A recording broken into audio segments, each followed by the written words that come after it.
Hi, welcome to the Raising Expert podcast. This is a podcast for founders raising or planning to raise pre-seed equity investment. We provide tips and advice on attracting investment from the right investors. You can listen to interviews with entrepreneurs sharing their investment secrets and experts giving their advice and tips. My name is Finlay. Thanks for joining me. And now, on with the show. Hi there, Benjy. Welcome to Raising Expert. Thanks for coming along. Thanks, Finlay. Nice to be doing this. So, listen, I think everyone kind of knows me, so I'm not going to bore them with yet another introduction about myself. But since you're a new face and voice, and I know you've got a really interesting background, why don't you tell us a little bit about yourself first? I guess the reason that we made our introduction and the work I do that's most relevant to this is that I run a company called GrowthMaps that does. We do financial forecasting. We build financial models, mostly for companies that are looking to raise investment. It expands out a little bit further. At the moment, we're doing some stuff for a few investors who are looking at companies, and they've got a young founder who is running something from home. They're looking to expand it, and the investor wants to know what the numbers or what the projections can look like. Does this business have the potential to make money? So, we help them, and really, it's working in like Excel or Google Sheets to do modeling. But how I found myself doing that is having studied economics at university, 15 years ago or something. I left and then went and worked at an investment bank. And at the time, I was already planning to join the army. I'd signed up to the army when I was about 16 years old on a scholarship. So they'd given me money at university, and I'd had to do the officer training corps, sort of like the CCF at university. And I knew that I was going to join the army straight after university, but I was studying economics, and lots of people were trying to join investment banks or the banking sector. And I came to it quite late because I knew I was joining the army. But I think is the competitive part of me thought that I like all these people going off to get these internships and graduate schemes, and I wanted to get one to kind of show myself that the reason I was joining the army was purely bad of choice. That I had the option to go and get the best paid job any graduate could get, but actually I was joining the army purely because I wanted to. And also it just looked like a fun experience and a nice way to take the degree I'd done and go and do something with it. And so I did a summer internship. The efforts I had to go through to get it were absolutely substantial. I think I applied to 19 investment banks and I only got one offer, but I only needed one offer. So I went and spent the summer at Barclays Capital. I think I got paid £11,000 for 10 weeks of swanning around Canary Wharf, in a suit, suddenly going out for drinks with friends, having been a student for 3 years with money like I'd never seen before. And I was learning great stuff. And amongst the stuff I was learning on that internship was stuff about how to value companies, how to do discounted cash flows, how to do projections.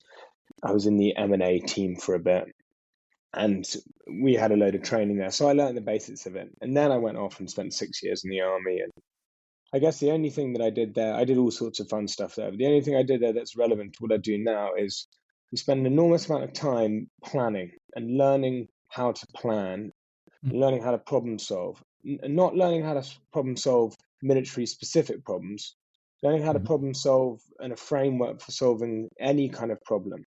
What do I need to think about? What's the timeline? What resources do I need? How do these things tie in together? What are the different options I have available to me? What are the pros and cons of each option? How do I plan to the smallest detail? So even if it's something as simple as we're going to drive our car to go on holiday, we're going to go here, we need to have this equipment in the car. If the car breaks down at this moment, we need to have thought, do we have the right equipment? Do we have sandwiches? Because we know there's no good service stations.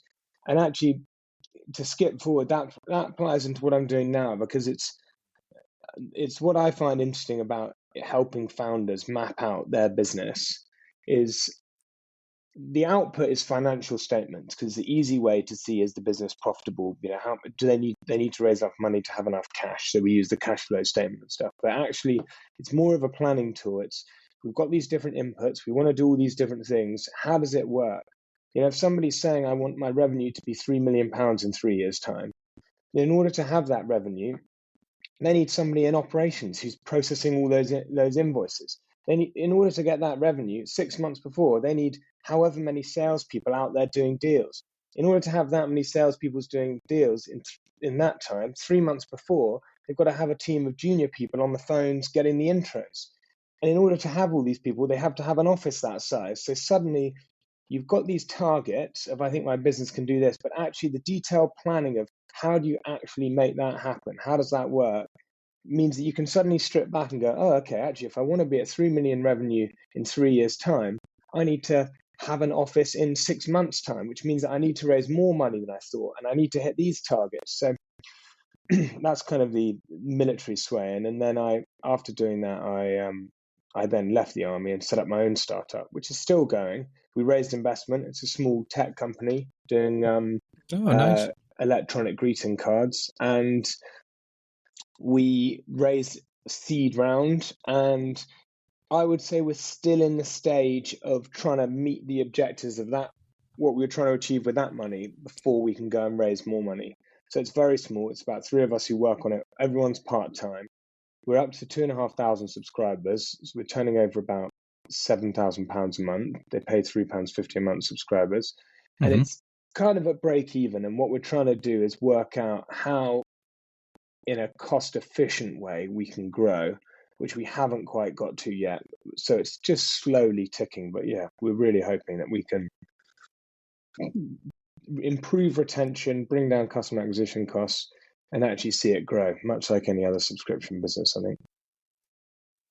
No, that's brilliant. Listen, I really love that experience because, as you know, I work with a lot of founders, yes, when they're raising investment, but like your experience, that often becomes an advisory piece across the business. We start off talking about raising investment, but there's other building blocks, fundamentals that are needed. And you have to be able to empathize with where they are, have a deep understanding of where they are, but as you say, look forward what's coming next. And it's a great explanation of military training and how that can translate into industry or into any setting. But I think it was a great advert for anyone thinking about employing someone or bringing in a consultant to say, wait a minute, someone who's been through British Army officer training is going to be fairly exceptional in that field. So I really like that. Listen, I know that we could spend a lot of time talking about the fun stuff that you mentioned. I bumped into quite a lot of military teams racing and stuff out in the Alps, but we'll leave that for maybe another podcast. Let's stick to financial modelling. GrowthMaps is great. It's a lovely little space, and I've enjoyed working with you on a couple of live client projects, and I can totally back up those questions. A lot of the time people employ a consultant and they want all the answers. It's like, no, actually the questions are what's really important, and I've seen you ask those questions of people in that planning process. When are you getting an office? When are you employing the sales team? So, I've seen that at play. But you mentioned this other service. So you've got a kind of two-sided service to investors as well. Can you tell us a little bit more about that side of the business? Yeah. So it's recently started, and it's happened organically, and it's something I'd really like to foster, because from a purely business side of stuff, it's much higher propensity for repeat business. And it's an interesting other side to the table. When you're doing it for the company, they're thinking, I need a suite of tools that are going to help me reassure potential investors. When you're doing it for the investor, it's the same work but going the other way. You need to be, does this thing, how vulnerable? It's not how strong is this thing, it's how vulnerable is it? Where could be the hole? So let's not be super optimistic. And so I've only just started doing this work, and it's interesting. One of the interesting things about it as well is the budgets are much less. If an investor is looking to put, say, 10 or 20,000 pounds into a business, they don't want to spend so much on a financial model for just due diligence or perspective. Whereas if the company is looking to raise 500,000 pounds, for instance, it's going to be a whole host of investors. One model is going to apply to all of them. So it's interesting from that side of things. So from my side, it's trying to work out more efficient ways that I can roll out models for investors. But the other thing I like about it is, or the other potential I see in it, and I don't know if it'll go anywhere, but is, GrowthMaps started as with me raising investment and needing, and actually even before we raised investment, it started with us going, we've just introduced subscription for our e-cards business. We know that we're paying this much per customer. Customers give us this, estimate retention.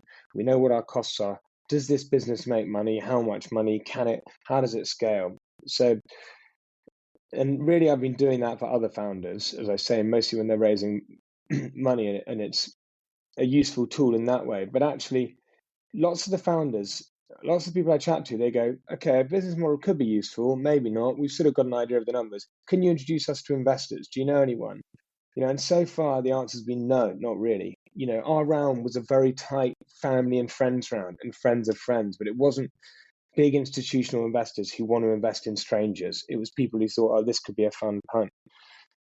But actually, like any business, when people are saying to you, can you offer this service? And it will be valuable to us. And you're saying no, you're thinking, it would be great if I could offer this service. And so actually, I'm excited about this potential of working investors, because it would be great going forwards to be someone, who can be the intermediary. For the businesses, you can say, yes, I can introduce you to investors, but you've got to go through this hurdle of having your business mapped out in a way that the investor can go, well, I can see the numbers. So instead of having to say, there's all these assumptions I can question, they can say, I can see the crux of your business is that your customer acquisition cost is never going to go above this as you scale. Let's hone into that, for instance. Yeah, and that's, I think, why we work well together and see some potential for working together more with GrowthMaps and Raising Expert. There's nice synergy, and I like sitting in the middle. As being a broker's a bit of a dirty word at times, but catalyst, and understanding both sides, and you've been there. I've worked on a lot of deals and seen both sides, and I think the most value you can bring is probably that understanding of investors and what they want to see, what they need to see, and bringing that in a tidy, easily to understand way to entrepreneurs, because they've at times, and I think it was a good point you said about, it's almost like the business model or your positioning of this. Well, listen, if you build up a good relationship with 6 investors, they're maybe doing 2, 4, 6 investments a year. Therefore, that's more frequent, rather than if you build up a relationship with entrepreneurs, some of them would be once only. And the frequency is maybe once every 18 months or maybe longer. So that makes a lot of sense. Build up a good relationship with investors. So yeah, I think that's a really nice offering. And it maybe then lets us just join up, and there's an audience here. Let's hope that some investors go, actually, that would be a great service for me, and let's hope that we can do that. Hopefully some investors listening and watching will be interested by that. And there's some quite experienced entrepreneurs, founders listening, but maybe if there's some who are just setting out, you spoke about what you thought financial modeling is or means, so the product, the kind of very tangible product, is the financial statements. And what does that actually look like then, in your opinion? So the models that, for instance, I put together, they probably sit on the sort of complexity scale. They're probably 3/4 towards complexity, and probably most businesses are using their own organic, much simpler model. And most businesses who've been successful and successfully raised and done really well were also probably using a much simpler model. So it's certainly it's not essential.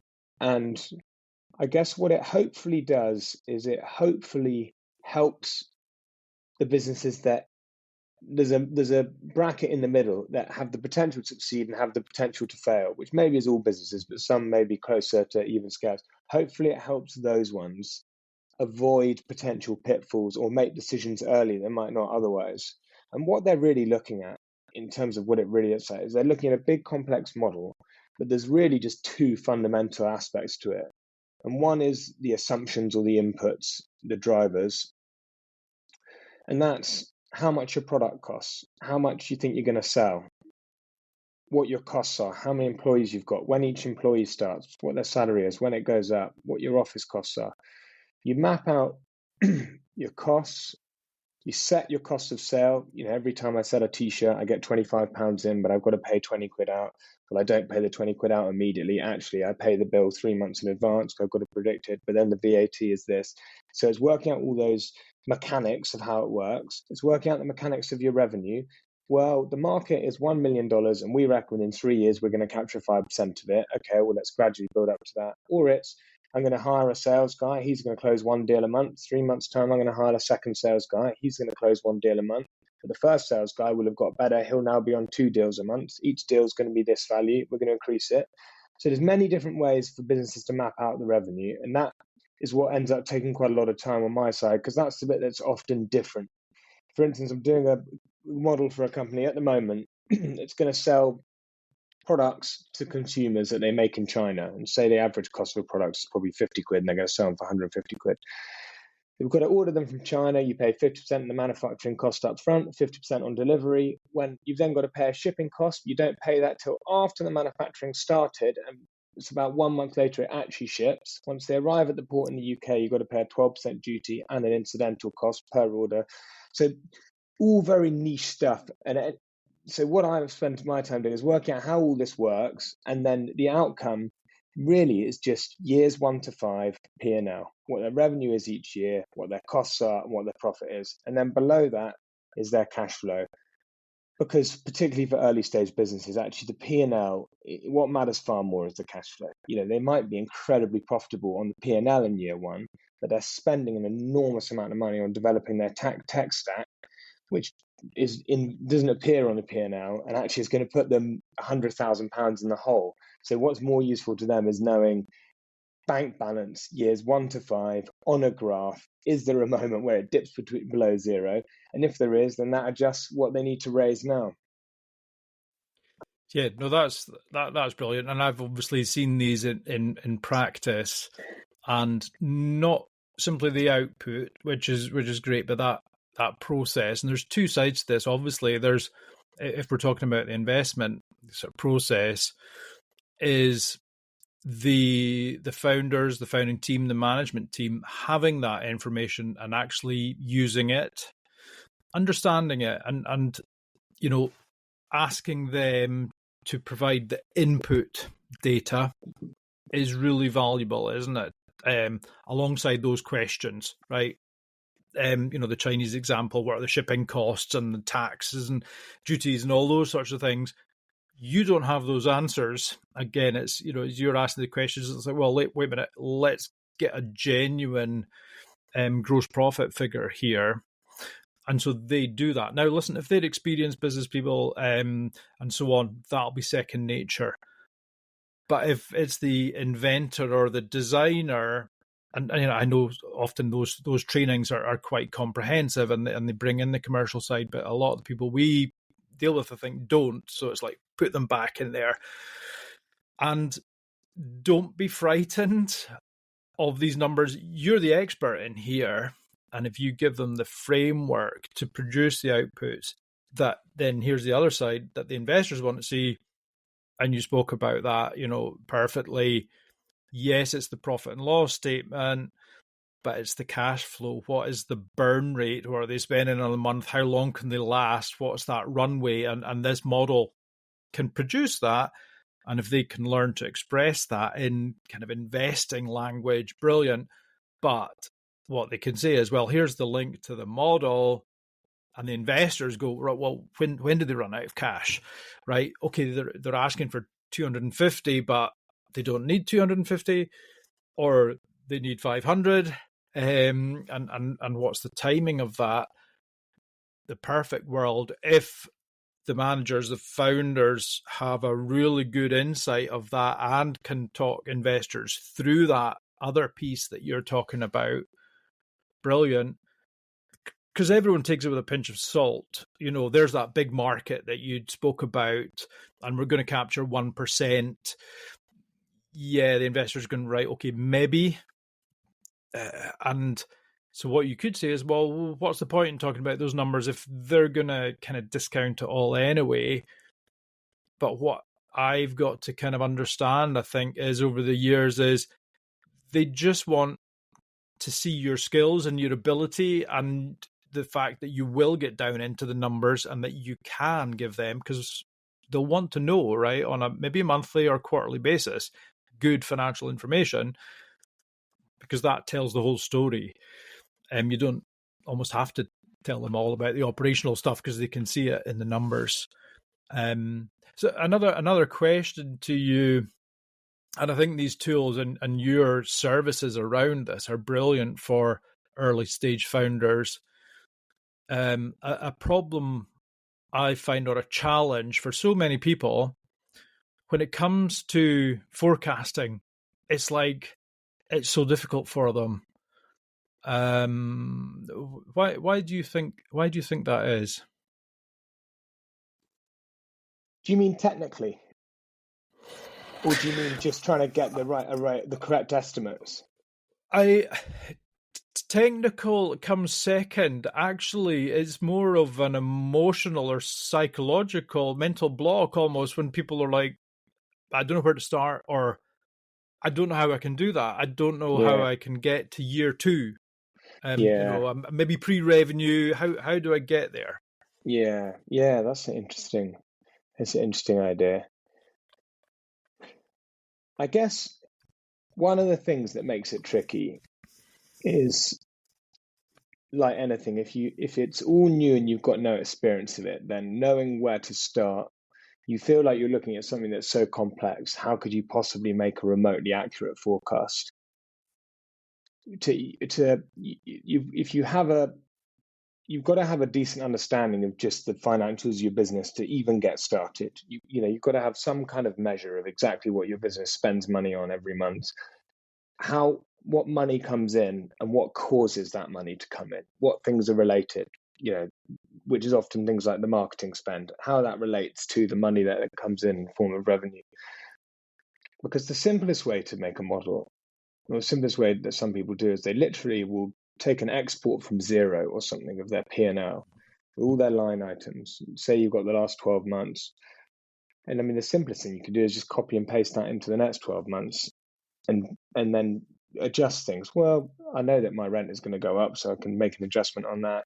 And then how are we going to do revenue? But then once you actually done the items, it makes a bit more sense. You might be a fashion business with one shop online and you do your Christmas markets. Well, the Christmas markets, maybe they're going to do 20% better this year. Online, it feels a bit finger in the air. Maybe it's fair that we could increase it. We have got a new shoot coming up or something. So I guess actually by breaking it down into those things, you've got a better idea. But I think even at that level, I think it seems most businesses, it's very difficult. It's the forecasting revenue. It's very difficult for them. It's very difficult, even in this modern world, to really have a grip on what drives your revenue and what you can do to change it. There's so much randomness. Going to that example I was just describing, imagine you're a fashion business with your shop and you're online. Whether over the summer, how many of the Saturdays are sunny Saturdays will have an enormous impact on your revenue. What Facebook do to slightly change their algorithm is going to have a massive impact on your revenue next year. Google search they've started passing on the inflation costs over the last 6 months, and that's having a massive impact on everybody who's affected by Google search. So I guess it's really, really difficult for people.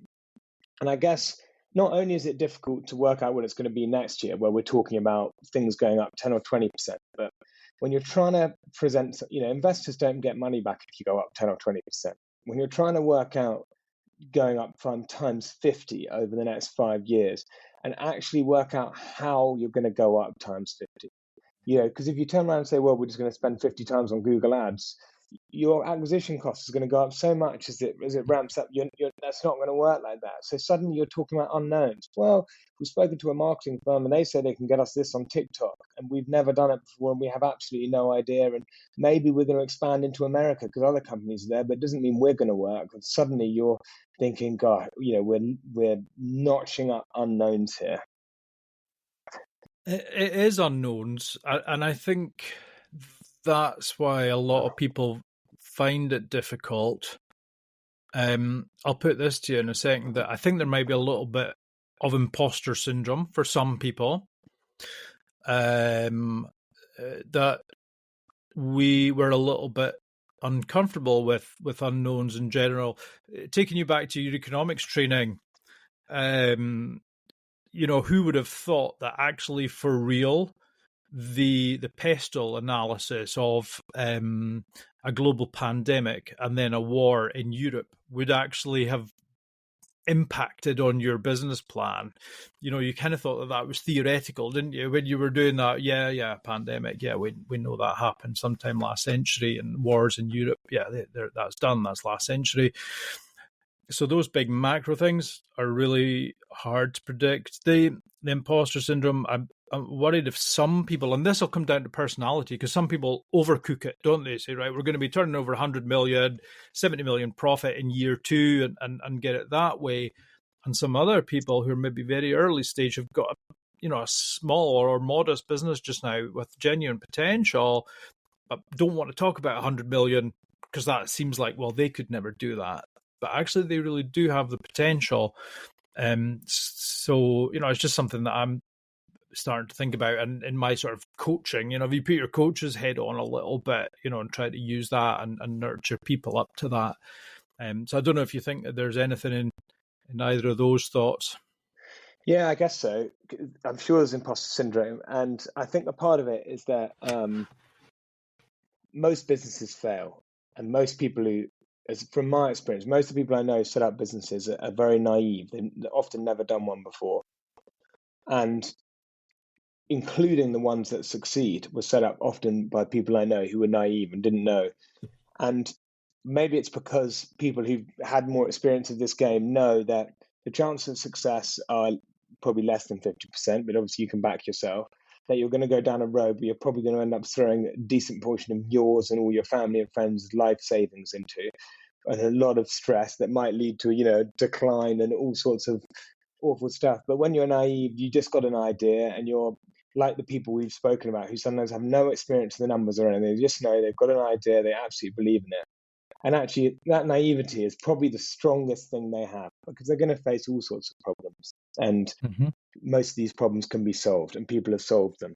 How do I start TikTok advertising? You Google search it and you find that millions of people have written articles and videos on it. And starting a business or getting anything going is just a series of steps like that. How do I hire somebody who's experienced? Well, maybe you phone your friend who's done it, or speak to someone else who's done it, or speak to a recruiter and they'll advise you. They're all solvable problems. But I guess what that ties back into is it does mean that when you start to say to them, okay, how do you scale this thing? How are you going to do this? How are we going to build a model? Suddenly it's all, God, I've got no idea. Yeah, and I guess, kind of cynical plug, that's why people maybe hire consultants. So, they come to you and go, Benji, can you help? And that's when, the kind of value exchange happens. And maybe we've not spoken enough about the relationship with angel investors, let's say angel investors, in that they can bring quite a lot of these skills and experience to the business. Now, obviously, you've got to convince them to invest by presenting, good numbers and a good plan and the chemistry and all those kind of softer things.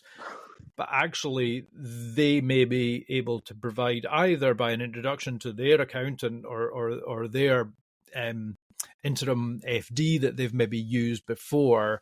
But there's a good chance they've grown businesses and they've presented numbers to boards and shareholders and stuff like that. So they can bring a lot of that. And depending on what your engagement with investors is, you can start to kind of nurture that, and you both get a feel to go, you know what, this woman or this man can actually bring a lot, and we're going to be able to work together, as partners.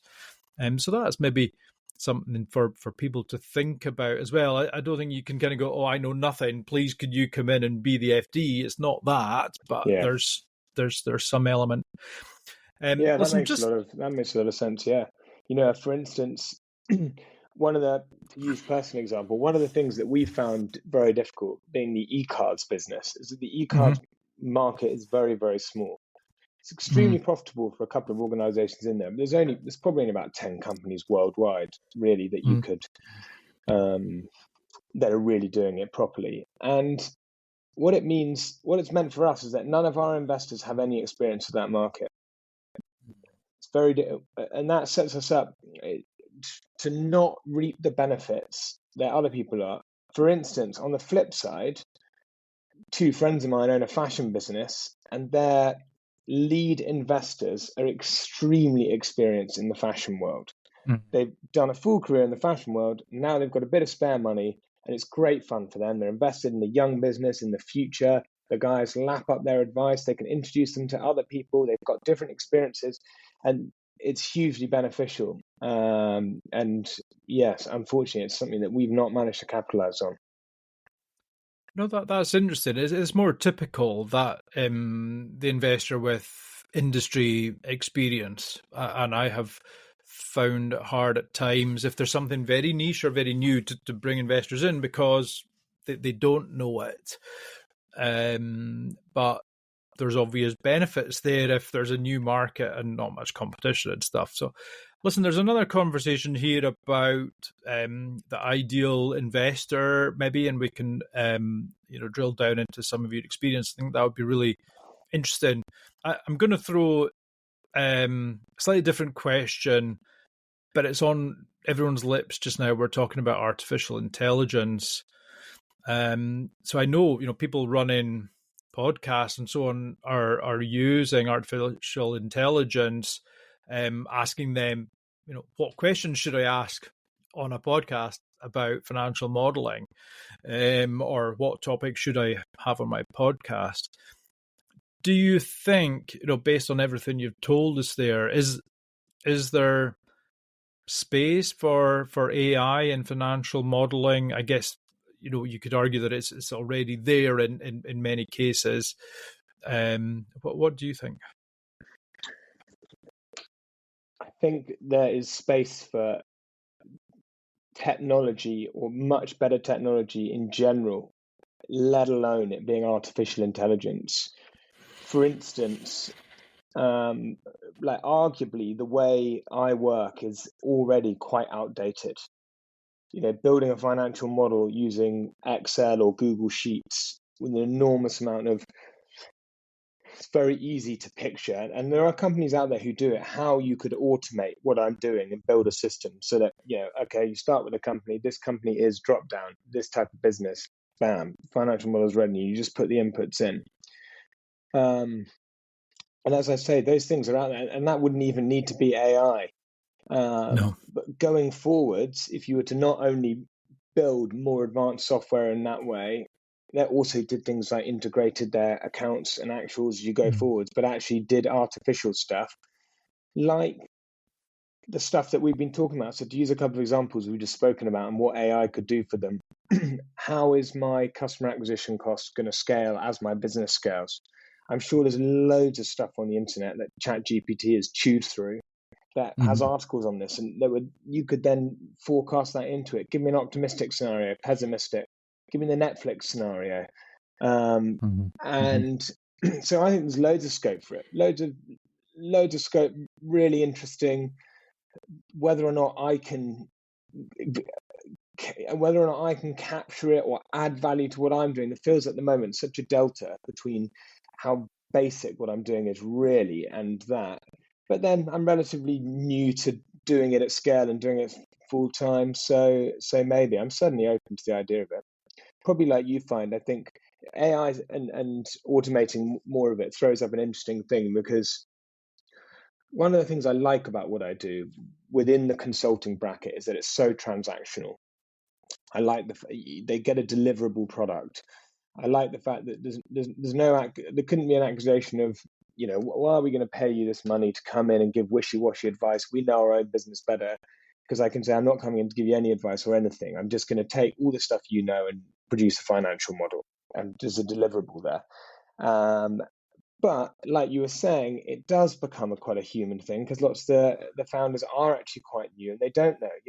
I don't know. What do you think is a reasonable thing? Well, does that look right? Or I don't know. What should this be? Well, I hadn't thought about that. Maybe we should do this. I've got to see an investor next week. What should I say? Do you think I should be optimistic or pessimistic? Or I'd have no experience of financial statements. I've spent 20 years honing my knowledge of a particular industry, and now I've got a startup, but I've never done the financials. Okay, well, let's talk through the balance sheet, and let me explain so you can explain. And AI is probably not going to help with those sorts of things. So it's interesting. Yeah. So listen, when I invite you back next time, I think it's going to be you and not your robotic assistant that turns up. 5 years down the line, who's to say?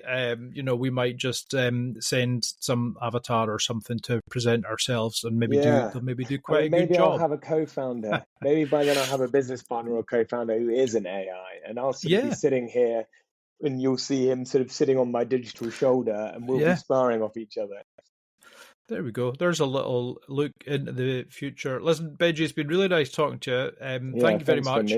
I'll tag on, your LinkedIn profile and how to find GrowthMaps and so on top and tail of this podcast. But all the best with that in the future, and we'll have you back to talk to us again soon. Okay, thank you very much. Yeah, nice one. Cheers, Finlay.